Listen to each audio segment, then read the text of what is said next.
여러분 안녕하세요. 반갑습니다. 사랑합니다. 우리가 살고 있는 세상은 아름다운 세상입니다. 이 아름다운 세상인데 이 세상을 아름답지 못하게 하는 것이 있습니다. 그게 무엇일까요? 그게 바로 사람들이 저지르는 범죄 때문에 그런 것입니다. 지난번에 얘기했죠.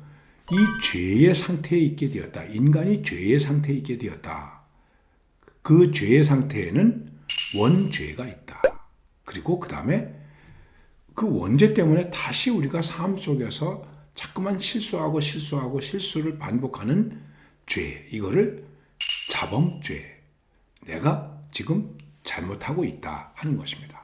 그리고 그것 때문에 우리에게는 늘 죄책감에 시달리게 된다 하는 것을 말씀드렸어요.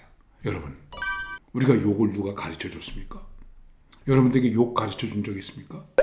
누가 도둑질을 가르쳐 줬습니까? 누가 거짓말을 가르쳐 줬습니까? 그런데 우리가 살아가면서 순간순간 거짓말하죠. 잘못을 범하죠. 아닌데 그런 것처럼 하고, 그런데 아닌 것처럼 하고, 이게 다 왜 그럴까?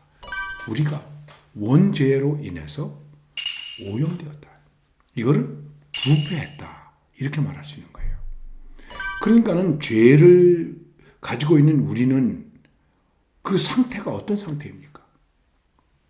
비참한 상태가 되는 거예요. 지난 시간에 제가 어거스틴 얘기를 했죠. 그런데 사도 바울도 그런 얘기를 했어요. 로마서 7장에 가면 사도 바울이 그런 얘기를 해요. 내가 마음으로는 하나님의 법을 따르고, 그런데 이 육신으로는 하나님의 법을 따르지 못하고 있다. 내가 마음으로 선한 것을 하려고 하는데, 그런데 나는 나의 의지는 선한 대로 하지 못하고 있다. 심지어는 내가 선을 행하는데도 거기 악이, 죄가 함께하고 있다. 이렇게 말하고 있습니다. 비참하게 되었다는 거예요.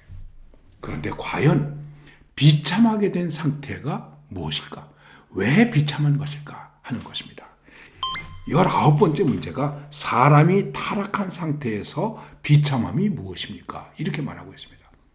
죄의 상태로 인해서 비참하게 되었는데 그 비참한 상태가 무엇입니까? 이렇게 얘기하고 있는데 여기에 대한 답이 이것입니다. 모든 인류는 그들의 타락으로 하나님과의 교제에서 끊어지고 하나님과의 교제에서 끊어졌다. 단절되었다. 그리고 그 다음엔 진노와 저주 아래 있게 되었다. 하나님이 이 문제 때문에 화가 나신 거예요. 그리고 우리를 저주 아래 있게 되었다. 죄를 지은 사람은 저주 아래 있게 되었다 하는 것입니다. 그 다음에 살면서 비참함을 면할 수 없다. 지금도 얘기했죠. 우리는 이 죄가 반복되는, 그리고 그 반복된 것으로 인해서 생겨난 비극적이고 비참한 상태를 면할 수가 없어요. 우리의 힘으로는 이것을 면할 수가 없는 것입니다. 그래서 결국 어떻게 됩니까? 죽게 된다.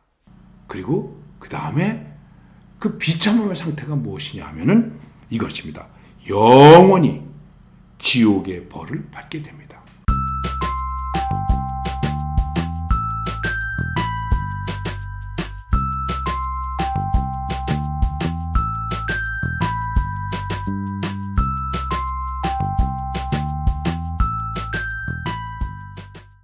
여러분, 죄의 비참함의 상태가 꼭 죽음 때문만이 아니더라도 결국은 무엇이라고 얘기할 수 있는 것이냐 하면 단절되는 거예요. 아까 떠난다는 얘기를 했죠. 단절된다. 비참함 상태에 있는 단절. 그 단절은 어떤 단절을 말하는 것일까? 세 가지를 얘기할 수 있어요. 첫째는 하나님과 단절된다. 하나님과 끊어진다는 거예요. 그리고 둘째는 이웃과 단절되는 거예요. 이웃인데 그 이웃은 바로 가까이 있는 이웃도 되지만 자연, 여기와도 단절되는 거예요. 그리고 그 다음에 여러분이 어떻게 이해할지 모르겠어요. 자신과도 단절된다. 나하고도 단절된다. 내가 죄를 지면, 죄를 범하면 비참해지는데 왜 비참해지느냐 하면 내가 나 자신과도 나를 믿을 수 없어. 내가 왜 이래? 내가 이런 인간이야? 내가 이것밖에 안 되나? 그리고 절망하는 거예요. 좌절하는 거예요. 이게 자신과의 단절이라고 말할 수 있는 거예요. 지금도 얼마나 많은 사람들이 자신과의 단절감 때문에 우울해하고 그런지 몰라요. 그 우울증은 특별히 자신과의 단절 때문에 오는 거예요. 그리고 이것을 다른 말로 표현하면 이렇게 얘기할 수 있는 거예요. 부조화, 조화를 이루지 못하게 되었다. 디스하모니가 되었다. 하모니 얼마나 아름답습니까? 목사님은 음악을 조금 좋아해요. 특별히 합창을 좋아해요. 합창 가운데도 남성 합창을 좋아해요. 남성 합창 쫙 얼마나 멋있는지 몰라요? 하모니는 얼마나 아름다워. 그런데 하모니가 되지 못했다. 여러분, 우리가 왜 이렇게 불행한지 아십니까? 하모니가 되지 못하는 거예요. 선생님과 하모니가 되지 못하면 학교 가기 싫은 거예요. 제가 아는 친구는 학교를 안 가겠다는 거예요. 왜냐하면 수학 선생님하고 틀렸어요.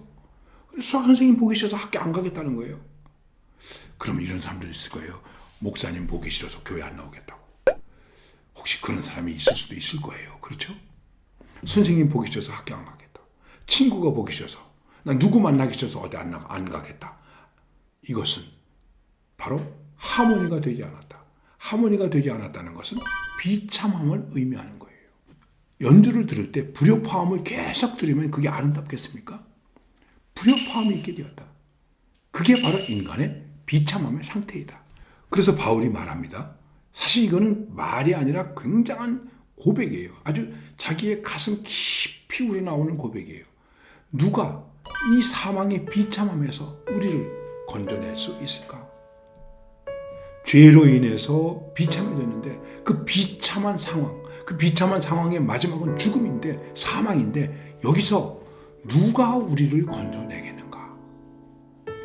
여러분, 사실 이것은 바울 한 사람의 부르짖음이 아니라 모든 인간의 부르짖음이나 마찬가지예요. 우리가 말하지 않아서 그런 거예요. 모든 인간들은 다 그렇게 생각하고 있어요. 누가 이 죽음의 골짜기에서 나를 건져낼 수 있을까? 살려낼 수 있을까? 이게 모든 인간이 가지고 있는 부르짖음이에요.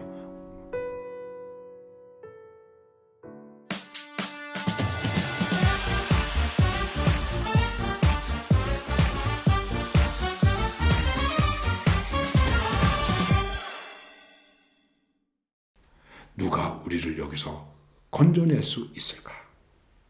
하나님께서 과연 어떤 방법으로 우리를 건져내고 계시는가? 이제 우리는 또 다음 시간에 이 문제를 가지고 같이 대화할 수 있게 될 거예요. 여러분, 죄를 생각한다. 꼭 비참함만은 아니에요. 죄를 생각하면서 어떻게 될까요?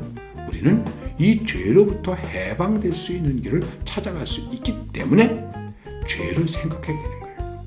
죄를 생각하지 않기 때문에 또 죄를 짓는 거예요. 죄를 깊이 생각하면 죄를 짓지 않게 되는 거예요. 그래서 우리는 죄를 생각해야 되는 거예요. 아시겠죠? 오늘은 여기까지 하겠습니다. 감사합니다. 여러분 사랑합니다.